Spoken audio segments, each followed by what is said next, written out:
कल्पना कीजिए आप एक विमान में बैठे हैं। बाहर खूबसूरत नीला आसमान है, उड़ान बिल्कुल सामान्य है। तभी अचानक एक जोरदार धमाका होता है और आपके सिर के ऊपर की पूरी छत गायब हो जाती है।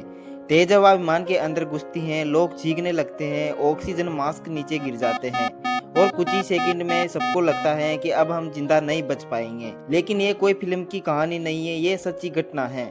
एलावा एयरलाइन फ्लाइट 243 की।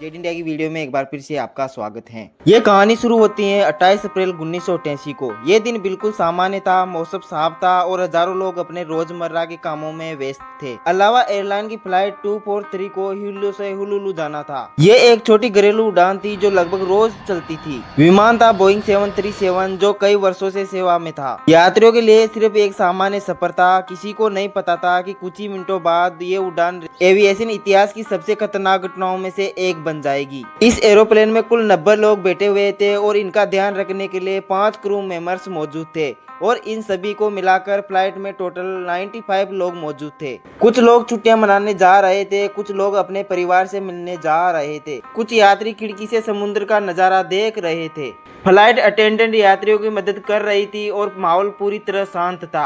लेकिन कभी कभी सबसे बड़ा खतरा वही छिपा होता है जहां कोई उसे देख नहीं पाता। दोपहर के लगभग 1:25 पर विमान रनवे पर उड़ान भरता है। सब कुछ बिल्कुल सामान्य था। पायलट ने विमान को धीरे धीरे 24,000 फीट की ऊंचाई पर पहुंचा दिया था। किसी भी सिस्टम में कोई खराबी दिखाई नहीं दे रही थी, लेकिन विमान के ढांचे के अंदर एक ऐसी कमजोरी मौजूद थी जिसके बारे में किसी को पता नहीं था। और अचानक से बहुत तेज आवाज आती है। ये भयानक आवाज पूरे विमान में गूंज उठती है और अगले ही पल विमान की छत का एक बहुत बड़ा हिस्सा टूटकर हवा में उड़ जाता है। अभी यात्रियों के ऊपर केवल खुला आसमान था। तेज हवा इतनी सख्ती से अंदर आई कि लोग अपनी सीटों से चिपक गए। कुछ यात्रियों को सांस लेने में कठिनाई होने लगी, कुछ लोग डर से रोने लगे। हर किसी को लग रहा था कि अब यह विमान पूरी तरह टूट जाएगा। इस भयानक स्थिति में भी पायलट क्रू यात्रियों को शांत रखने की कोशिश कर रहा था, लेकिन इस दौरान मुख्य पायलट अटेंडेंट क्लोर बेल लैंडिंग इस दुर्घटना की शिकार हो गई। उनका खो जाना इस हादसे का सबसे दुखद पहलू था। बाकी क्रू सदस्य अपनी जान की परवाह किए बिना यात्रियों की मदद जारी रखी। कॉकपिट के अंदर भी हालत बेहद खराब थे। तेज हवा की आवाज इतनी अधिक थी कि पायलट एक दूसरे की बात मुश्किल से सुन पा रहे थे। फिर भी उन्होंने घबराहट को अपने ऊपर हावी नहीं होने दिया। उन्होंने तुरंत आपातकालीन घोषित किया और निकटतम हवाई अड्डे की ओर विमान मोड़ दिया।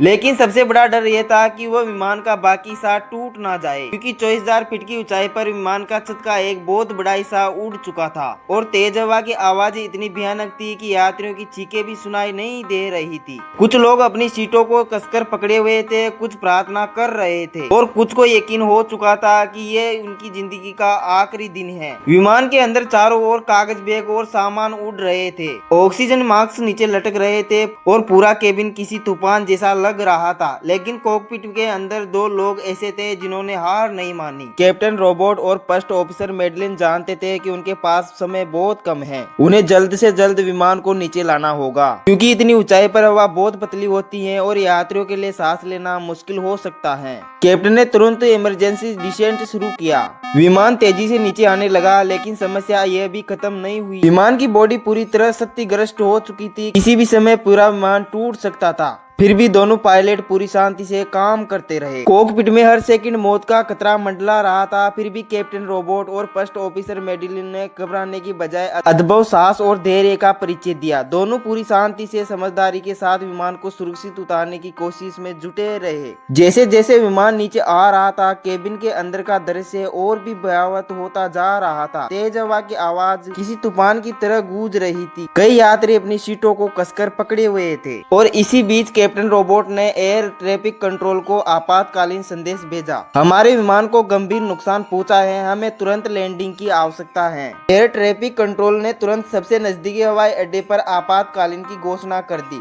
रनवे पर एम्बुलेंस, फायर ब्रिगेड और मेडिकल टीम तैनात कर दी गई। लेकिन कॉकपिट में एक और बड़ी समस्या सामने आ गई। विमान के कुछ उपकरण ठीक से काम नहीं कर रहे थे। पायलट को यह भी नहीं पता था विमान का क्षतिग्रस्त हिस्सा कितनी देर तक सुरक्षित रहेगा। इसके बावजूद दोनों पायलटों ने हार नहीं मानी। कैप्टन रोबोट ने पूरी एकाग्रता के साथ विमान को कंट्रोल रखा, जबकि फर्स्ट ऑफिसर मेडिलन लगातार विमान की स्थिति पर नजर रख रही थी और एयर ट्रैफिक कंट्रोल से संपर्क बनाए हुई थी। इनके लिए हर गुजरता हुआ सेकंड बहुत महत्वपूर्ण था और आखिरकार कुछ ही मिनट बाद उन्हें नीचे रनवे दिखाई देता है। लेकिन खतरा अभी तक भी खत्म नहीं हुआ था। यदि लैंडिंग के समय विमान जरा भी डिसबैलेंस होता है तो वो टूट भी सकता है। पूरे विमान में सन्नाटा छाया हुआ था। सभी यात्रियों की निगाहें अब सिर्फ एक चीज पर टिकी थी, क्या वह जिंदा बच पाएंगे।